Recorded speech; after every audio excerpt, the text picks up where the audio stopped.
You know, there is something rather curious that happens to a person when they first encounter their own shadow.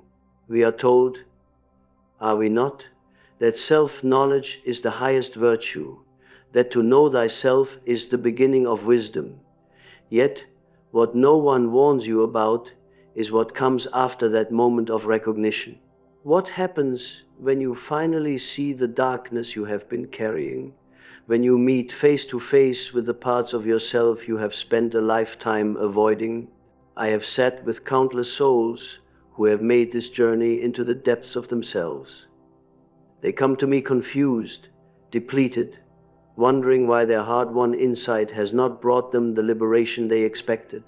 Instead, they find themselves strangely empty, as if something vital has been drained from them. The fire that once drove them forward seems to have dimmed to barely glowing embers. This is not failure, my friend. This is not a sign that you have done something wrong or taken a false step. What you are experiencing is something far more profound and necessary than you might imagine. You see, motivation, as most people understand it, is largely built upon illusion. It feeds on the stories we tell ourselves about who we are, what we deserve, where we are going. It thrives in the bright, conscious territories of our personality, drawing its strength from our carefully constructed sense of self. But when you turn to face your shadow, when you truly see the rejected, denied, and hidden aspects of your nature, something remarkable and disturbing occurs. The very foundation upon which your previous motivation was built begins to crumble. The heroic narrative you had been living, the righteous purpose that had been driving you forward, suddenly appears more complex, more questionable than you had ever imagined. I remember my own descent into this territory. There was a time when I believed I knew who I was, what I stood for, where my life was heading. I moved through the world with a certain confidence, a sense of direction that seemed unshakable. Then came the dreams, the visions, the gradual awakening to the vast unknown continent that existed within my own psyche. As I began to explore these hidden regions, I discovered things about myself that shattered my comfortable self-image. I found cruelty where I had believed there was only kindness. I discovered selfishness masquerading as generosity. I encountered fears and desires that contradicted everything I thought I believed about my own character. And with each revelation, the simple, clean motivation that had once propelled me forward became more and more difficult to sustain. This is what I call the death of the false self. The person you thought you were, with all their clear-cut ambitions and uncomplicated drives, must die before the authentic self can be born.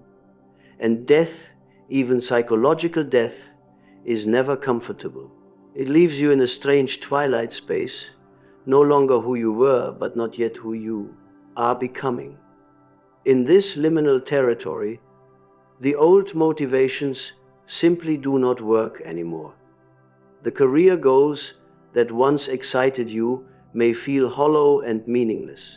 The relationships that once energized you might seem superficial or draining. The causes you once championed with passionate conviction may appear more nuanced and problematic than you had realized. You find yourself asking questions that have no easy answers. What do I really want? Who am I when I strip away all the masks and personas? What is my authentic purpose in this brief existence? These are not questions that can be answered quickly or easily.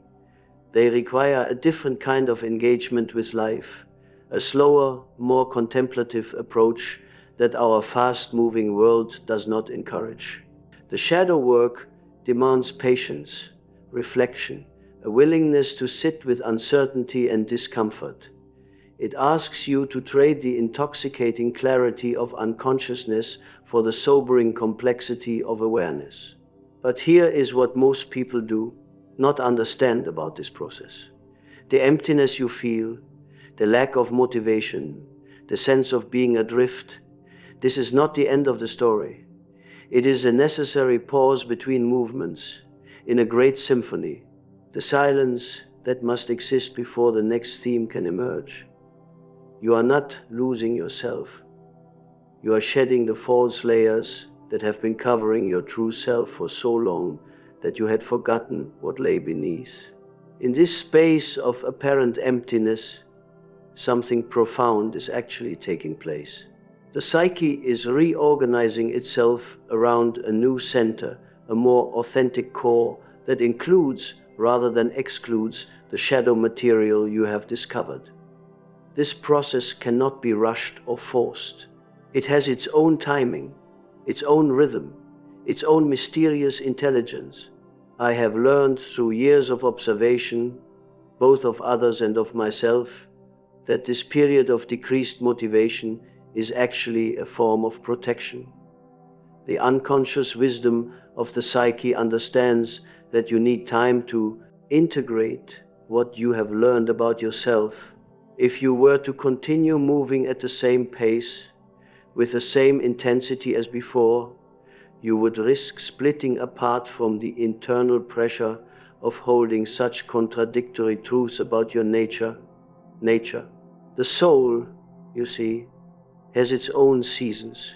Just as nature requires the dormancy of winter before the renewal of spring, so too does the human psyche demand these fallow periods when nothing seems to grow, when the ground of your being lies apparently barren and cold. Yet beneath this surface stillness, profound transformations are taking place. I have watched this pattern repeat itself countless times. A person discovers something troubling about themselves, some aspect of their character they had never acknowledged, and suddenly they feel as though they have been living a lie.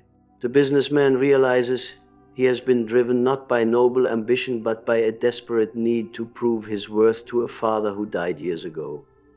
The devoted mother discovers that her selfless care masks a deep hunger for control and recognition. The passionate activist finds that his righteous anger springs not from love of justice, but from an unhealed wound in his own heart. When such revelations occur, the immediate response is often a kind of paralysis. The person feels exposed, fraudulent, uncertain of their most basic motivations. They ask themselves, if I am not who I thought I was, then what is the point of continuing? Why should I strive for anything when I cannot trust my own desires? This is the great crisis of authenticity, and it is absolutely necessary. You must understand that the motivation you have lost was never truly yours to begin with. It belonged to the persona, that carefully crafted mask we wear to meet the world's expectations. It was fueled by unconscious complexes, by the unlived lives of your parents, by the collective pressures of your time and place. When you finally see through these borrowed drives, when you recognize how much of your energy has been spent pursuing goals that were not authentically your own, of course you feel depleted. You have been running on empty for years without knowing it. But listen carefully to what I am telling you. This emptiness is not emptiness at all. It is space.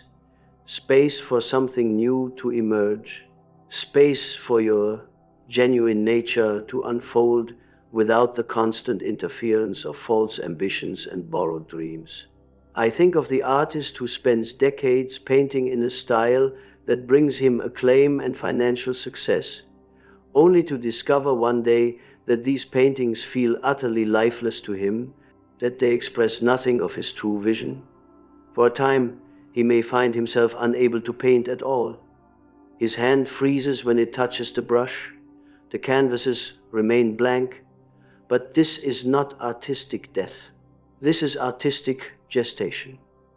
The true artist within is gathering strength, preparing to emerge in forms that may initially seem crude or uncertain compared to his previous technical mastery, but which carry the unmistakable stamp of authenticity.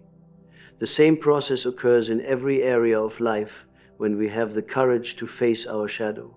The old structures must dissolve before the new can take shape, and dissolution is never a comfortable experience. During my own dark period, when the foundations of my previous understanding had crumbled, I found myself drawn to activities I had never considered before. I began working with my hands, building things from stone and wood. I spent hours walking in silence, observing the subtle changes in light throughout the day. I discovered that my psyche was teaching me a different way of being, one that did not depend on constant achievement or external validation. So trust this sacred emptiness, this holy pause in your becoming. The motivation you have lost was never truly yours. What emerges from this darkness will be. Your shadow has not destroyed you. It has freed you to discover who you actually are, beneath all the borrowed dreams and inherited ambitions. Be patient with this tender process of rebirth. Your authentic self is stirring in the depths.